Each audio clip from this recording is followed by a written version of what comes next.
One more chance. People ask for more chances. How are we to react to people's mistakes?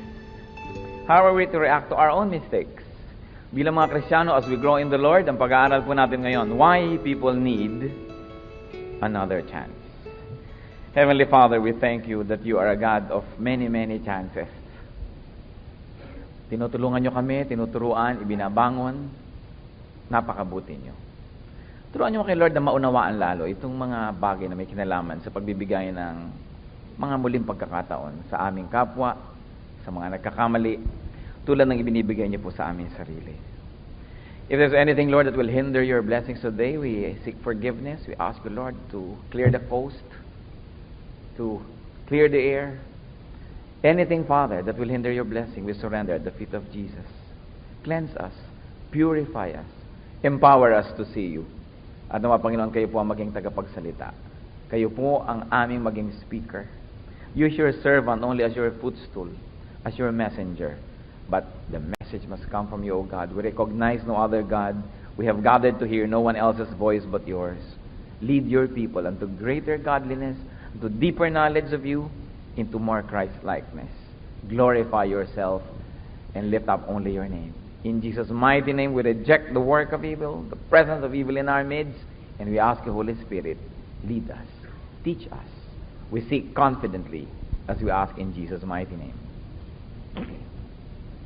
Why people need another chance. Maganda pong pag-usapan natin yung needing another chance. Because many people get to that. We need it, people need it, needing another chance. Why do people need another chance? Unang-una, because people commit mistakes. Binigyan po kayo ng mga outlines, di po ba? Filling the blanks lang yan. Para magkaroon tayo ng iuuwi ng mga notes, maalala natin yung message. At later on, gusto nyo magtayo ng kulto, meron na kayong mensahe. Because people commit mistakes. Psalm 103 verses 13 to 14. As a father has compassion on his children, so the Lord has compassion on those who fear him. For he knows how we are formed. He remembers that we are dust. Naaalala ng Panginoon kung paano tayo nabuo. Naaalala niya na tayo'y lupa, na tayo'y alikabok. Kaya nagkakaroon siya ng habag, ng awa. People commit mistakes. Dahil tayo po ay yari sa lupa, nagkamali na tayo noon, at kung hindi pa man, siguro magkakamali pa tayo sa hinabahaba ng buhay. Pagkakamali na hindi sinasadya, mga pagkakamali na huli na nung ma-realize mong mali pala. Kaya sinasabi ng matatanda, walang pagsisising nasa una. Kaya ang Diyos po nagbibigay ng mga second chances. Kahit sa Bible, yung mga nakapatay, especially yung mga hindi naman premeditated but impulsive errors, meron sila binibigay na second chance sa mga nakagawa nun. In fact, Israel had cities of refuge where people guilty of accidental homicide may flee. Meron po sila, ilan yan? 7 ba? 6? Ganun karami mga lungsod sa Israel. Na lungsod dito na kung bigla kayong nakapatay ng kapwa, hindi yung pinlano nyo, inisip nyo, hindi yon. Nabigla kayo, o sa pagtatanggol sa sarili, hindi nyo talaga inisip, nabigla, napatay nyo, at hahabulin kayo ng mga kamag-anak para gumante, pwede kayong pumunta sa mga cities of refuge, and the avenger may not follow you there. Hindi sila pwedeng pumasok at habulin kayo para paghigantihan. Ngayon, yung pong nakapatay ay susuriin ng isang council. And if he is guilty of premeditated murder, he will be driven out. Ibig sabihin, hindi ka pwede dito at pasensya ka kung habulin ka ng mga gumagante. Pero kung nakita nila na talaga hindi sinadya, hindi pinlano, bigla na lang nangyari, bugso ng damdamin, pagkakamali, the manslayer is free to stay in that city and may go out of the city when the high priest dies. And in that case, wala nang hahabol sa kanya. So yung high priest, pag namatay siya, lahat ng tao dun sa cities of refuge may go out. Parang forgiven na. Parang yung life ng high priest bayad na sa kanila. Which of course, is a very beautiful clue as to the real death of the real high priest, the Lord Jesus Christ, whose death sets us all free. Kaya may inaasahan pa yung mga tao. Kasi, siguro po ang pinakanapakahirap na maramdaman sa buhay, yung wala kang pag-asa. Yung wala kang inaasahan ni anuman Parang napakahirap, wala, no light at the end of the tunnel, nothing. And it's very, very difficult. So the Lord is the Lord of another chance. Numbers 35:28, sabi nga dyan tungkol sa mga cities of refuge. The accused must stay in this city of refuge until the death of the high priest. Only after the death of the high priest may he return to his own property. So at least may inaasahan sila na baka mamatay yung high priest. Ngayon, kung batang-bata pa yung high priest, mas matanda yung kriminal, sorry. Pero malay nyo naman, mamatay agad yung high priest. At least may inaasahan kesa wala. Kasi po yung taong walang inaasahan, nagiging desperado. At kung nagiging desperado, ano nangyayari? Lalong naninira sa sarili at sa kapwa. Parang kalaban. Pag meron kayong kalaban at nasukol nyo, wala nang maaasahang paraan para makatakas, lalaban na yan to the death. Kaya ang mahusay daw ng mga mandirigma, ang mahusay ng mga nanglalaban, laging binibigyan nyo ng kalaban nyo ng point of exit. Para kung nasusukol nyo, may aasahan pa siyang pwedeng tumakas, hindi kayo lalabanan to the death, tatakas na lang, kasi may hope pa eh. But what do you do to a person who doesn't have any more hope? A person who thinks that he has nothing more to lose. What will you do with that person? Wala na yung kinakatakutan ni ang tendency maging very, very destructive. So the Lord, out of His mercies, not only to the one who has committed the mistake, but to everybody else. Kasi yung nakakommit ng mistake, kung wala ng hope, magdadamay pa ng iba yan. So nagbibigay si Lord ng second chance. Why else do people need another chance? Because many people really learn only after committing a mistake. Because many people really learn only after being afflicted. Pagka lamang nahirapan na, nasaktan na, doon lang natututo. Kaya napakaraming payo ng magulang ang nasasayang. Kasi yung pinapayuhan, bata pa, di pa nasasaktan, di pa nadadala, di pa napapaso, hindi pa nakikinig. Pero oras at nasaktan na, nahirapan na, sasabihin, tama pala si nanay, tama pala si tatay. Kaya lang, nalaman ko hindi dahil nakinig ako sa kanila, kundi dahil hindi ako nakinig. At heto ngayon, nasalanta ako, nawasak ako, nasaktan ako, sugatan, now I'm better. So why do people need second chances? Because many people will not learn until they have already committed the mistake. Sabi sa Psalm 119 verse 67, before I was afflicted, I went astray. But now, I obey your word. Bago ako nasaktan, ako'y naliligaw ng landas, pero ngayong nasaktan na ako, sabi niya, masunurin na po ako. Kasi nasaktan na eh. Alam niyo po ang panalangin ng bawat magulang, bawat matanda. Pakinggan sila ng mga bata at huwag nang i-experience yung pagkakamali para lang matuto. Pero bakit ganon? Kailangang maranasan pa yung pagkakamali para maging marunong. Those who have done wrong can now be wiser. Those who have done wrong can now be more valuable. Ano po ang gagawin niyo sa isang taong nagkamali na, therefore natuto na? Di ba mas mataas na yung credential niya kaysa dati? Sino ba ang mas mahalaga? Halimbawa, sa isang opisina, sa isang organisasyon. Sino yung mas mahalaga ngayon na empleyado? Yung nagkamali na at natuto o yung di pa nagkakamali, therefore pwede magkamali pa dahil hindi pa natututo? Kung hindi nyo bibigyan ng second chance, ano lang yun ang mangyayari sa nagkamali? Tatanggalin nyo. Kukuha uli kayo ng bagong wala pang karanasan. Magkakamali yun. Pag kinakamali, tatanggalin nyo uli. Kukuha na naman kayo ng bago. Di na kayo tumigil ng pagbabayad sa mga mali nila. Kaya meron daw isang very high-ranking executive, ang laki ng mistake na nagawa niya sa decision. Sobra ang nalugi sa kumpanya, nag-resign. Nung inaabot niya yung letter of resignation sa presidente, sabi niya, ba't ka nagre-resign? Kasi ang laki ho ng nalugi sa kumpanya dahil sa mali ko. Sabi naman ng presidente, kukahuli ako ng bago para magkamali uli. Ngayong alam mo na yan, nagkamali ka na, magstay ka dito. Malaki ibinayad natin, pero at least hindi mo na siguro ulitin. Kesa kukuha na naman ako ng bago, magkakamali uli, paulit-ulit na lang yan. That's why people need second chances.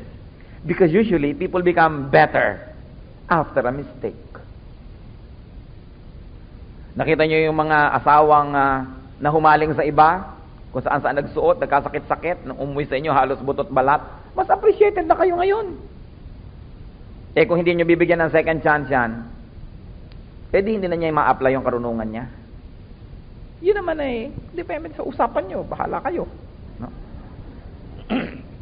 Pero, isipin natin, Ano pa bang isang dahilan why people need another chance? Because people can repent.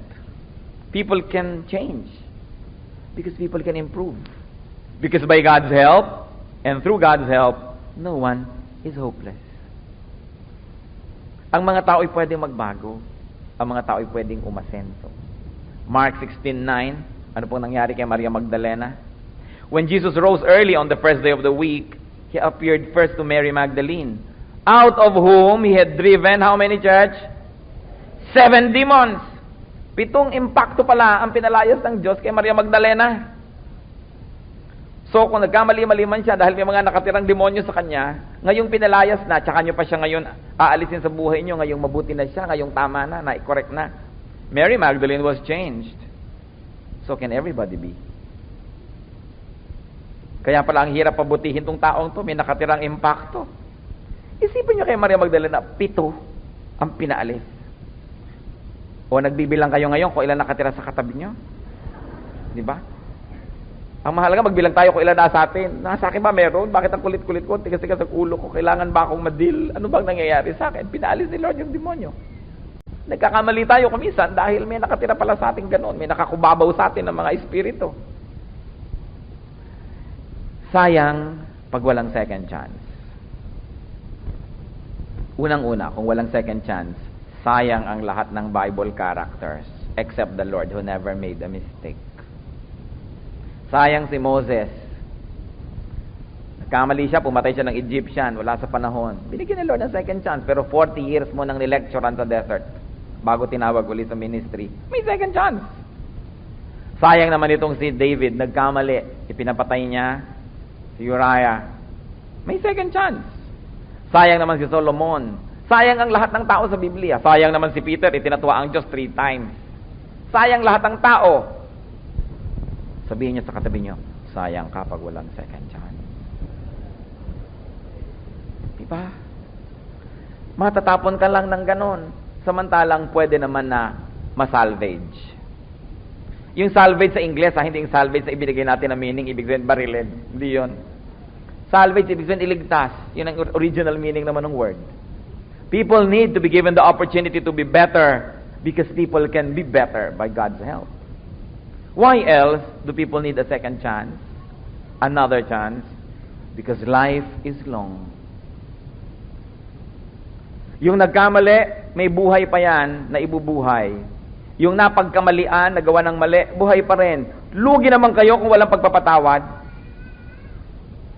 Halimbawa, nagkamali ang asawa nyo, hindi nyo pinatawad. Mabuti sana kung mamamatay na kayo ngayon at siya rin. Di tapos na. Mabubuhay pa kayo ng 30, 40 years. Mabubuhay pa siya ng 25, 30 years. At talaga, yung natitirang buhay nyo, wala na kayong gagawin kundi mabuhay sa anino ng naggaring pagkakamali. Sisihan na lang lagi, mag-aaway na lang kayo, hindi na kayo babalik sa normal. Sayang ang mga buhay nyo.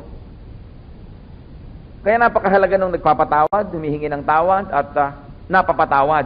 Kasi, nalilimitahan natin yung damage. Damage control. So sabihin natin, ay nasunog na ng kapraso ang palda mo, itapon na. Hindi, di kupitin natin, gawin nating kung ano, bandana. Pwede pa. Huwag itapon buo. Kasi kung dahil sa ating pagkakamali, itatapon tayong buo, walang matitirang di itinatapon. Di ba kung minsan may mangga, may kaprasong bulok na part, tanggalin. Meron pang makakain kang kapraso na tira, hindi itatapon mo ng lahat. Parehong lugi pag walang forgiveness. Parehong lugi pag walang second chance. Meron po tayong mga kilala, mga mag-asawa, nagkamali yung isa. Di na pinatawad doon sa loob. Pero pinatawad sa labas kasi nakakauwi rin, magkasama rin, kumakain together, isang bahay. Pero di na bumalik ang samahan, ang lamig-lamig na, torture na pagkakasama mo, hindi enjoy. Why torture your life? Kung may natitira pa kayong mga panahon sa buhay, there has got to be another chance. Kung hindi kayo marunong magpatawad, hindi nyo na binigyan siya ng chance na makabawi, kawawa naman siya. Pero kawawa rin kayo. Lalo kayo nagkamali na ayaw niyong bigyan ng chance, mahal niya sa buhay. Hindi niyo nun pwedeng iwagwag forever. Nandyan din. Magsasama rin lang kayo. Gandahan na. Magpapatawaran na rin lang. Ganap na. Para yung buhay magkaroon ng maximum happiness. Mahirap yung magkasama tapos hindi masaya. Proverbs 15:17. Better a meal of vegetables where there is love than a fattened calf with hatred. Wala nga namang kwenta yung masarap na mga pagkain, mga maririwasang pamumuhay, tapos hindi masaya ang samahan. At usually, hindi nagiging masaya because you don't give another chance. Why else do people need another chance? Because we live only once here on earth. There is no second earthly life. You only have second chances. Hebrews 9:27, man is destined to die once. So we live only once on earth. Whatever love we can give it now dahil wala nang ibang chance. Yung sasabihin yung I love you, sabihin nyo na. Yung ipapatawad nyo na. Yung iaabot yung kape, iabot nyo na. Yung ibibigay nyong pera, ibigay nyo na. Hindi kung kailan na matay na. Iiyak-iyak kayo doon sa puntod. Naku, bibigyan ko pa naman ng nanay ko ng damit. Namatay na. Bibigyan ko pa naman siya ng ganito. Ipapasyal ko pa naman sana. You know, intentions are nothing. One good act is better than 1,000 good intentions. So kung gusto niyong mahalin niya ang tao, mahalin. Give your love now. Receive love now. Baka wala nang chance, namatay na. Lumubog na ang barko, nasunog na yung building, nagka-heart attack na, iiyak-iyak ka. There's nothing more vain or bitter than a person possessed by regrets for not having loved enough, and now there's no more chance. Kaya marami po mga anak, sobrang makahagulgol sa puntod ng mga magulang. Paano? Mula nung nag-asawa, nilimot na yung magulang. Sige, papasyalan ko rin si nanay. Oo, ibibili ko rin siya. Pero nung namatay na, tsaka ka lang dumating. Kaya marami po, nakakauwi lang pag may burol. Yan ang hirap kuminsan ng nag-abroad. Ang uwi mo, burol. Ngayon, pag umuwi ka at hindi pa natuloy mamatay, mag-uusap kayo. Uy, pag namatay, hindi na ako uuwi. Ang pamasahe ang mahal eh. Dahil ang lapit-lapit na siguro kailangan ko nang bumalik. Ang hirap. Ang dami mo pa daw anak, wala ka rin mabilang pag naghihingalo ka. Kaya dapat alam nyo, pag may chance magmahal, magmahal na. Yung mga anak nyo ngayon, habang nasa poder nyo, mahalin nyo na. Baka pag nag-asawa, magpunta na yan sa Spratly Island, di na kayo balikan. We may never love like this again. You don't hold tomorrow. Hindi nyo pwedeng ipangako, o bukas mamahalin kita. Buhay pa ba kayo bukas? O buhay pa ba siya? You don't know. That's why whatever love you can give it now. Baka meron sa inyo gusto na tuloy lumipad ngayon, umuwi na agad sa probinsya, puntahan niyo yung mahal sa buhay. Dahil you may never love again. You don't know. You cannot boast about tomorrow because you do not know what tomorrow may bring forth. Ano pa? Ang pwede nating pag-aralan about second chances. About giving people another chance. We should give people another chance. Why give people another chance? Why forgive? Because God says so. Sabi ng Diyos. Yung pa lang, dapat ka na mag-forgive. Dapat ka na magbigay ng second chance. Matthew 18:21-22. Then Peter came to Jesus and asked, Lord, how many times shall I forgive my brother when he sins against me? Up to 7 times? Medyo mayabang si Peter.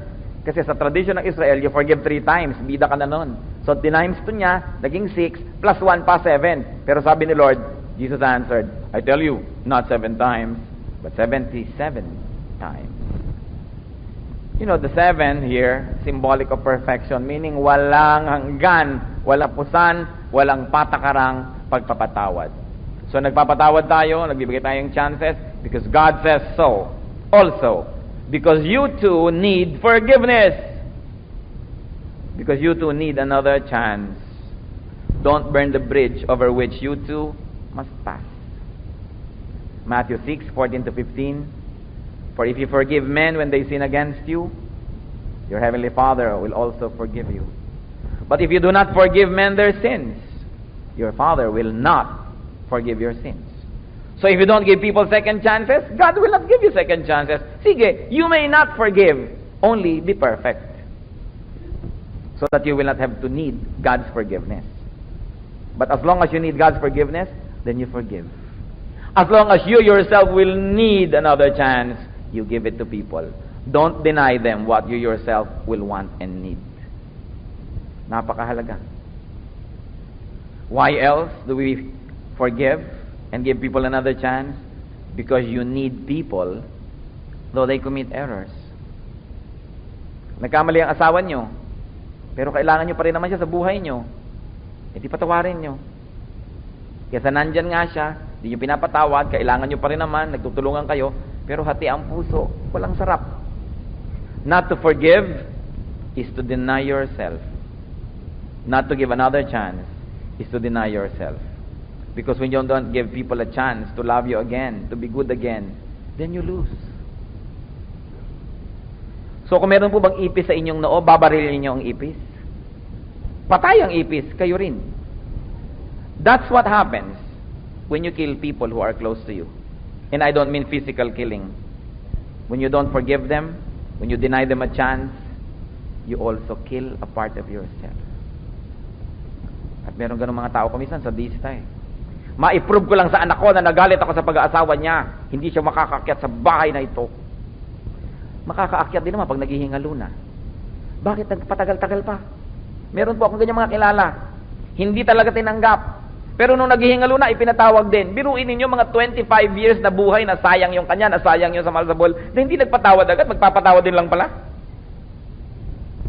If you cannot forgive because you are holy, forgive at least because you are wise. Because you lose. You lose. So do not shoot the insect on your head. When there are rats in the ship, you kill the rats. You don't sink the ship. So when there are errors in the relationship, forgive it, charge it to the Lord, get on with life. Why? Because your loved ones are not perfect. Neither are you. We have to live with our imperfections. It's part of living. What about receiving another chance? Meron na tayong giving. How do you receive another chance? How does one receive another chance? You have to repent and seek forgiveness. We've got to be humble enough to repent, verbalize that repentance, seek forgiveness. Hindi pwedeng understood na. Inabutan ko na siya ng kape, understood na yun. Say sorry if you have to say sorry. Nagpapakumbaba na rin lang kayo, lubusin nyo na. Matthew 5:25. Settle matters quickly with your adversary who is taking you to court. Do it while you are still with him on the way, or he may hand you over to the judge, and the judge may hand you over to the officer, and you may be thrown into prison. In other words, makipagkasundo sa ating mga pinagkamalian. You will minimize the pain, the sorrow, the retribution. How else do you receive a second chance? You should show fruits of repentance. Kaya nga sabi nung kanta, one more chance. All you ask is one more chance to break my heart. Yan, one more chance. Paano? To break my heart again? Kaya sabi, show fruits of repentance. Na nagbago ka na nga. At meron ka intensyon na talagang patuloy na magbago at hindi na bumalik sa dati. Ano nga daw ba yung romantic meaning of forgiveness? Forgiveness is not forgetting, sabi nila. Forgiveness is the renewal of a willingness to be hurt again. Yun ang tunay na forgiveness. Hindi, sige, patatawarin kita pero huwag mo nang uulitin. Hindi daw yun. Conditional forgiveness. Eto ako, saksakin mo muli ang aking puso. 7 punya lang ilagay mo dyan. Pasabugan mo ako ng granada. Eto ako, welcome ka uli. Yun daw ang tunay na forgiveness. Tulad ng ibinibigay sa atin ni Lord na forgiveness. So nyo, mahirap magpatawad, totoo, pero mas mahirap di magpatawad. Tingnan nyo at suriin ang lahat ng taong kilala nyo. Lugi yung nagpatawad. Nasasabihan pa ng sari-sari mga bansag. Pero suriin nyo lahat ng kilala nyo. Yung hindi nagpatawad, di ba mas lugi? Yung mga mag-asawang naghiwalay na forever dahil sa isang pagkakamali, di ba they ended up mas lugi? Kesa sa ano ka ba? May sira ka ba? Patawad ka ng patawad, balik ng balik yung asawa mo. Pero mas masaya naman siya. Kesa sa pininindigan na ayaw na. Except for very, very few cases. It's true. But if you would like to receive forgiveness, you've got to show fruits of repentance. Pati nga yung mga gusto magpabaptize, hinahanapan nun eh. Sabi sa Matthew 3:8, produce fruit in keeping with repentance. And then of course, how do you receive a second chance? Seek forgiveness and seek another chance. Be humble. Humingi ng muling pagkakataon. Because of imperfection, people make mistakes. Ang anak nyo magkakamali. Ang asawa nyo magkakamali. tayo magkakamali. Magulang nyo magkakamali. Kaibigan, employer, employee, lahat nagkakamali. Forgiveness, not perfection, is the key to happiness. Pag hinanap nyo sa kapwa nyo, perfection, di kayo sasaya dahil hindi totoo yun. Walang perfect. Pero pag willing tayo mag-forgive, then we will be happy. Huwag kayong maghanap ng perfection, you will be miserable. Good is enough. Very good, you should already be very thankful. Excellent, wow, super thankful. But there's no such thing as perfection. And if there's a perfect person, huwag na huwag kayong sasali sa buhay niya. The moment you join his or her life, the perfection is lost because you are not perfect. Ang mapaghanap masyado, nagiging miserable. At pati siya, miserable. At yung taong nasa paligid niya, nagiging miserable. Dapat po, lagi tayo nagpapatawad. Lalo't ito yung may kasangkot sa ating mga taong hindi naman pwedeng iwagwag at tanggalin sa buhay natin. Couples should be very forgiving to each other because no matter what, kayo ang mag-asawa. Parents and children should be very, very forgiving to each other. Dahil hindi na napapalitan ng relasyon nyo kahit anong magunaw man ng mundo, kayo ang magmagulang. Hindi na yun napapalitan. Brothers and sisters, mga magkakapatid, hindi na yan pwedeng palitan. Permanent ang relationship na yan. Kaya gandahan na lang. Pag nagkakamali, sige, patawarin, pagandahin uli. Pag nagkamali, humingi ng tawad. Dapat ang theme song ng mga hindi pwedeng magtanggalan sa isa't isa ay, you must forgive me.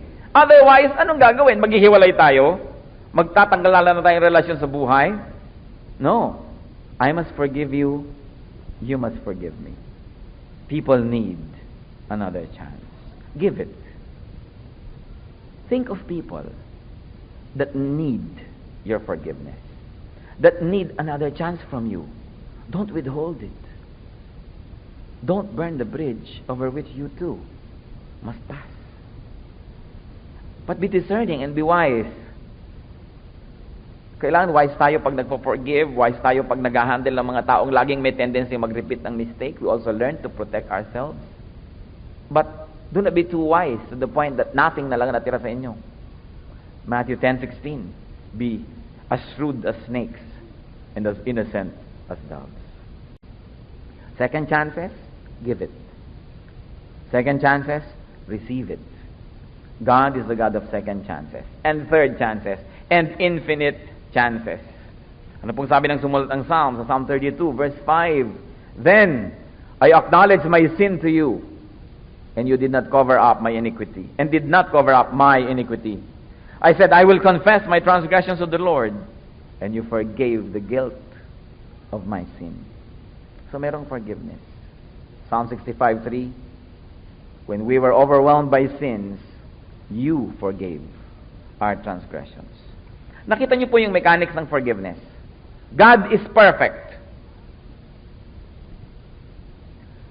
To have fellowship with God, man must be perfect. But man committed a mistake. He's not perfect anymore and cannot be. You should give people another chance. Kaya manugang nyo yan, na nainis kayo, nagkamali sa anak nyo. Usually mga biyanan, ayaw magpatawad. No? O yung mga manugang, ayaw magpatawad niya sa biyanan. Kaya kumisan, buong buhay na lang sila, may samaan ng loob. Mabubuhay din lang kayo, magkikita din lang kayo sa mga reunion, ba't hindi nila kayo mabuhay ng masaya? Gumawa ng paraan para mas sumaya-saya. Church, I'd like you to bow your heads before the Lord and think about these things. Kayo po ba, may nangangailangan ng another chance? Give it generously as we receive from God the same chances. Kayo, kailangan niyo po ba ng another chance from another person? Repent. Ask for forgiveness and show fruits of repentance. Huwag niyong paulit-ulitin na lang. Marami naman mga asawa, abusado, wala nang ginawa kundi humingi ng tawad, tapos mali uli, hingi ng tawad, mali uli. Ano kayo, nakikipagbiroan sa Diyos? God is not mocked. Whatever a man sows, he will reap. At sinasabi, if you remain stiff-necked for a long time, you will be destroyed beyond remedy. So tayo po'y manalangin silently. I'd like to ask you, meron ba kayong pinagkakaitan ng pagpapatawad, ng another chance? This is the time, the day, the hour, the minute to grant your forgiveness. God will be pleased. In fact, it is God's command. At kung kayo naman po ay umaabuso sa pagpapatawad sa inyo ng inyong kapwa, tigilan na ang pag-aabuso. Pahalagahan ang pagpapatawad nila, pahalagahan sila, and let us do what we should do and what we must do as responsible persons. As responsible spouses, children, parents, friends, whatever. Panginoon, salamat po sa pagpapaalala niyo sa amin. That because life is not perfect, then we should accept that there will be imperfections. And that part of that acceptance is accepting our loved ones for what they are, for who they are, and then helping them to become better and better. But first to begin by accepting them. Turuan niyo rin po kami, Lord, na ma-accept ang sarili namin. All the imperfections, the less than perfect qualities that we have. Teach us to have peace with ourselves and with you. And teach us to rely on you. Para, Lord, yung mga kulang namin, kayo po ang magpupuno tuwing na. We are praying for people who are here, hearing your words today, God. It's no accident that you want us to hear your word. It's because you want us to be happy. You want to restore our lives. So, ang dalangin ko, Panginoon, sa bawat isa rito na nagkakait ng pagpapatawad at another chance sa kanyang kapwa-tao. Speak to everyone, O God. Let the power of your words fall softly, but encourage and empower us to do what is right, to forgive, to give people chances again. At sa mga nagkamali na, Lord, turuan niyo po kami na pahalagahan yung pagpapatawad niyo at pagpapatawad ng aming kapwa. That we don't take it lightly, that we respect our fellow men, that we respect the way they accommodate and forgive us by doing our best with your help, not to repeat the same mistakes over and over. Magpatawad po kami, Panginoon, yan ang kagustuhan ninyo.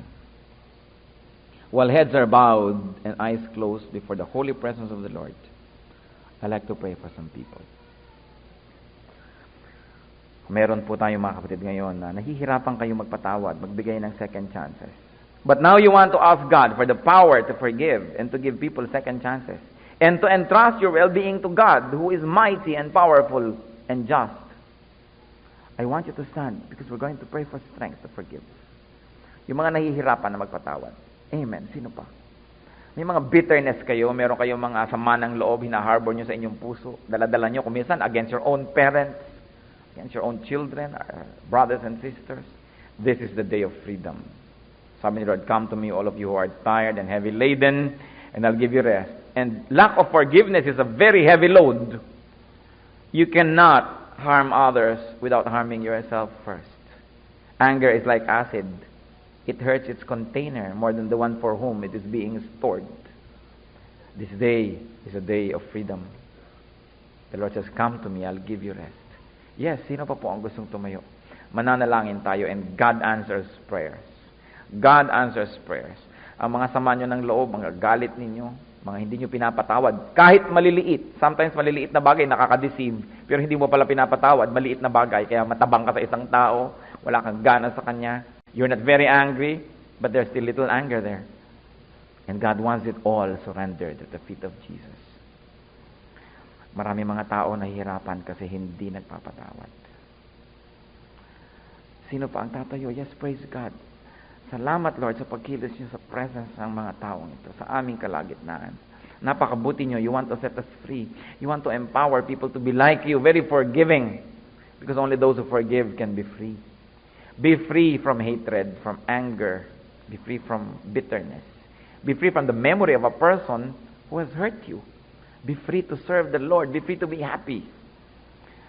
We're going to pray. Sino pa po ang gustong tumayo?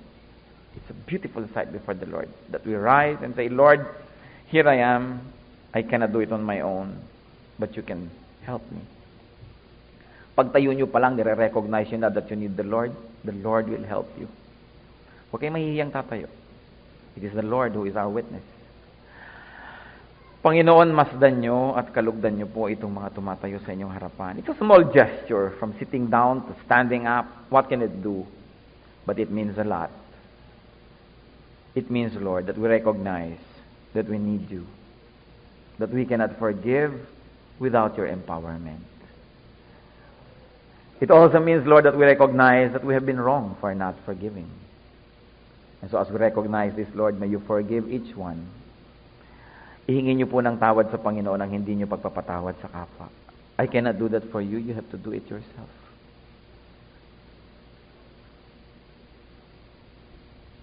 At sa paglapit sa iyo, Panginoon, ng mga taong tumatayo, you promise, ask and it will be given you. So now, Lord, in behalf of these people, I'm asking you for power. Empower each one standing before you today to forgive. To let bygones be bygones. To give people chances. Even themselves, to give themselves chances. To be happy again. To be joyful again. To live life to the fullest. At nawa sa pagtayong ito, Panginoon, recognizing our need for you, let your grace come down from heaven and fill the hearts of everybody. Hipuin niyo, Panginoon, ipagkaloob ang kakayahang umunawa, kakayahang magpatawad. As you stand before the Lord, brothers and sisters, receive power from the Holy Spirit to forgive. Receive power from the living God, from the very throne of our Lord, from the heart of Jesus into your heart. Receive the grace to be gracious, to be kind, to be forgiving. Father, we thank you. We thank you. We believe, Lord, that you honor our prayers. In Jesus' mighty name. Let's be seated but remain quiet in the presence of the Lord because I'd like to pray once more. This time for another group of people. While heads are bowed, still before the Lord.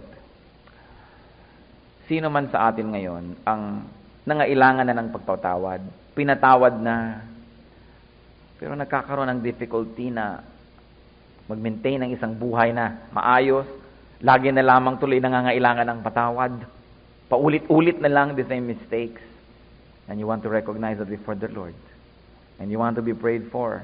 God is here. We're going to ask Him for strength so that you may not have to keep repeating the same mistakes and therefore not having to need to always ask for forgiveness. Tumayo ka, kapatid. I'm going to pray for you. The Lord is the source of power. Who else would like to stand up? Lord, sawang-sawa na ako sa mga mistakes ko. Sawang-sawa na ako sa paghingi na lang ng tawad. I want a change in my life. I want power from you. Na maging maiba na yung buhay ko. Hindi na lang laging sorry ng sorry. Kundi talagang makapamuhay ng mayroong kaayusan, katiwasayan, kapayapaan. Yes, praise God. Who else would like to say that before the Lord? When we recognize our weakness, we become strong because God becomes our strength. But when we pretend to be strong, we become weak because we are not able to get the Lord's presence and help. Sino ang nagsasawa na? Lagi na lang tayong sorry ng sorry for the same mistake. Sorry kay Lord, sorry sa kapwa, sa asawa, sa anak, sa magulang, sa kapatid. And you want a change. You don't want just forgiveness now, but you want a changed life. God is not a magician. He will not do it for you, but He can help you. He can give you the strength. If you're willing to be changed, you're willing to obey God, God can change us all. With our cooperation, never without it, because God gave us free will. Who else would like to stand? The Lord is glorified.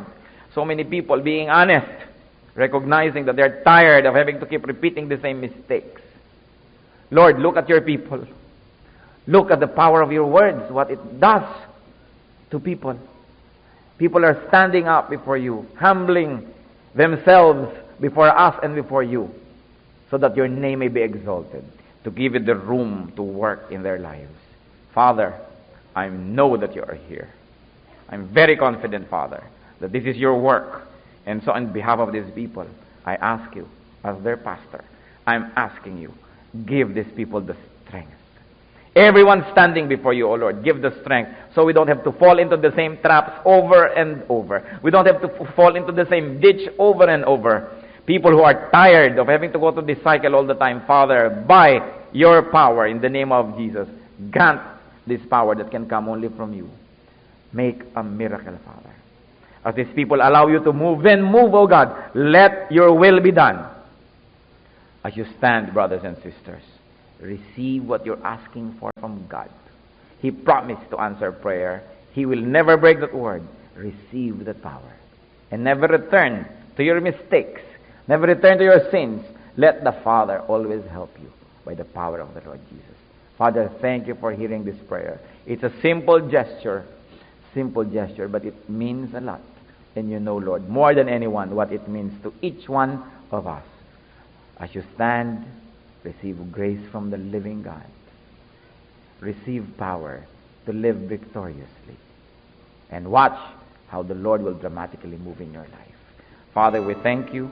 We praise you that you are a God of many chances. In Jesus' mighty name.